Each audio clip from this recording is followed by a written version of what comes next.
Aku Ikhlas Sakin Ahmad. Saya perwakilan dari SMA Negeri 1 Purwosari, lomba bidang monolog SMA Award 2025. Mohon doa dan dukungan terbaiknya ya teman-teman. Terima kasih. Bye-bye.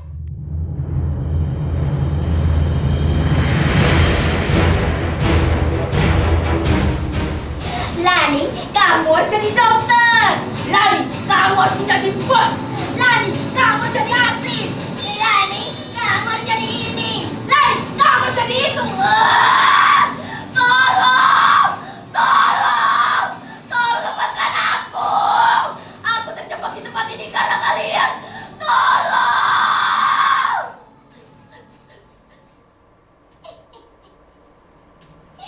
Ya, kalian tahu kecerdasan itu seperti api.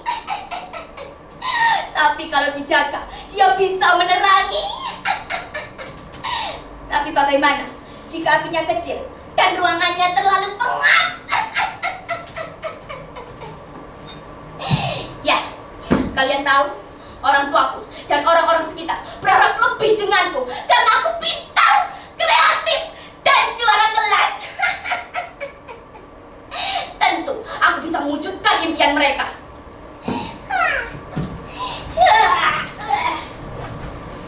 Tapi seperti yang kalian lihat, sekolahku kecil, internetnya lambat, dan buku pelajarannya terbatas.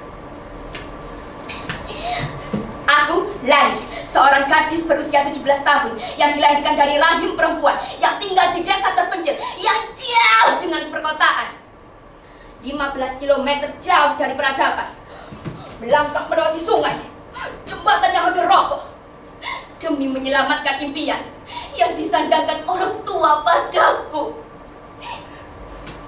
Tapi aku memiliki tekad bahwa semua orang berhak mendapat fasilitas pendidikan yang layak di masa depan.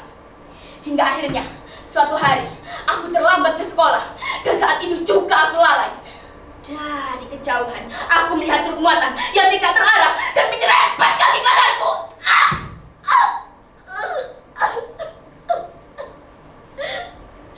Dan mengakibatkan aku bersedih yang begitu panjang. Aku tak dapat pergi sekolah.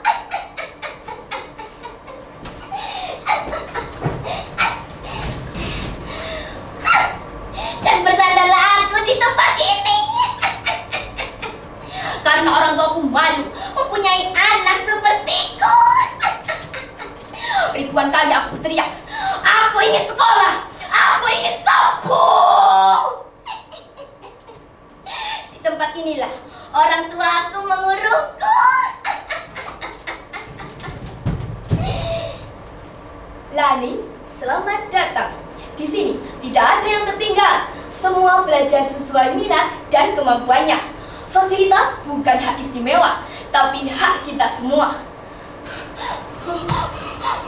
Wah, apakah ini nyata? Ini sekolah.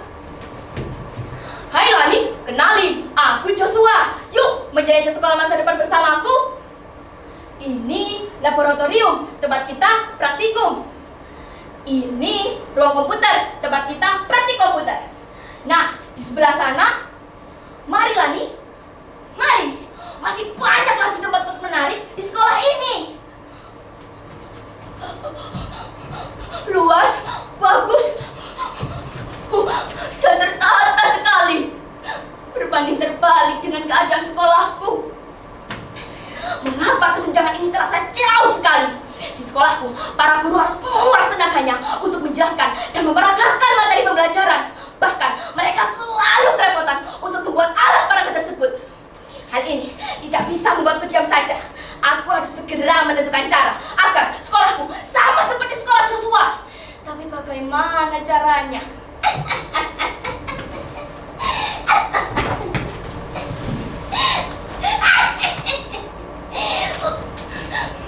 Astaga, ternyata aku masih di sini. Ternyata itu semua bayanganku semata. Nyatanya, aku masih tetap di sini dan menunggu keajaiban itu datang. Tolong! Tolong!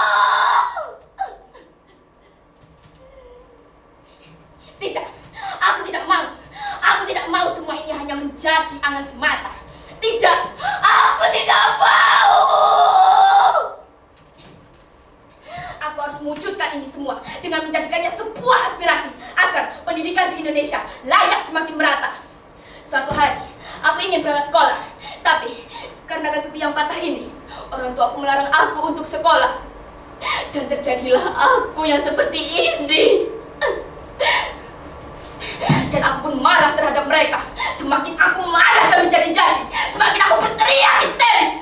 Aku ingin sekolah. Antarkan aku pergi sekolah.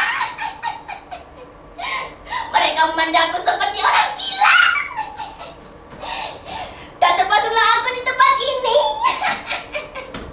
Saudara-saudara, di negeri yang katanya merdeka ini, anak-anak seperti kita berangkat sekolah setiap pagi, duduk berbaris menyalin catatan, dan menghafal jawaban yang sudah ditentukan. Lalu, setelah bertahun-tahun, kita lulus. Untuk apa? Bukan hanya menjelaskan bagaimana mengikuti perintah, tapi bagaimana memimpin dan mengambil keputusan dengan pikiran yang bebas. Saat ini, nasib guru di negara ini kurang beruntung. Bahkan, mereka dianggap sebagai beban negara. Sedangkan, fasilitas penunjang perangkat masih harus pinjam kemana-mana. Sedangkan, nasib pejabatnya 3 juta per hari. Dan guru honorer 300 hingga 1,5 juta per bulan. Miris. Lihatlah, Pak, Bu, atap sekolah kami sudah bocor. Temboknya semakin keropos. Meja yang sudah dipenuhi dengan rayap. Apakah Bapak Ibu tega melihat kondisi kami seperti ini?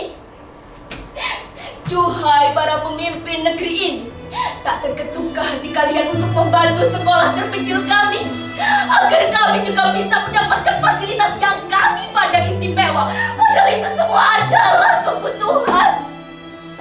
Saya lagi betul-betul memohon kemurahan hati para bapak pemimpin di negeri ini untuk melihat dan dapat merasakan kondisi belajar kami saat ini, agar kami bisa tumbuh tanpa cacat, bisa berkembang tanpa siksaan, dan bisa bangkit mewujudkan cita-cita.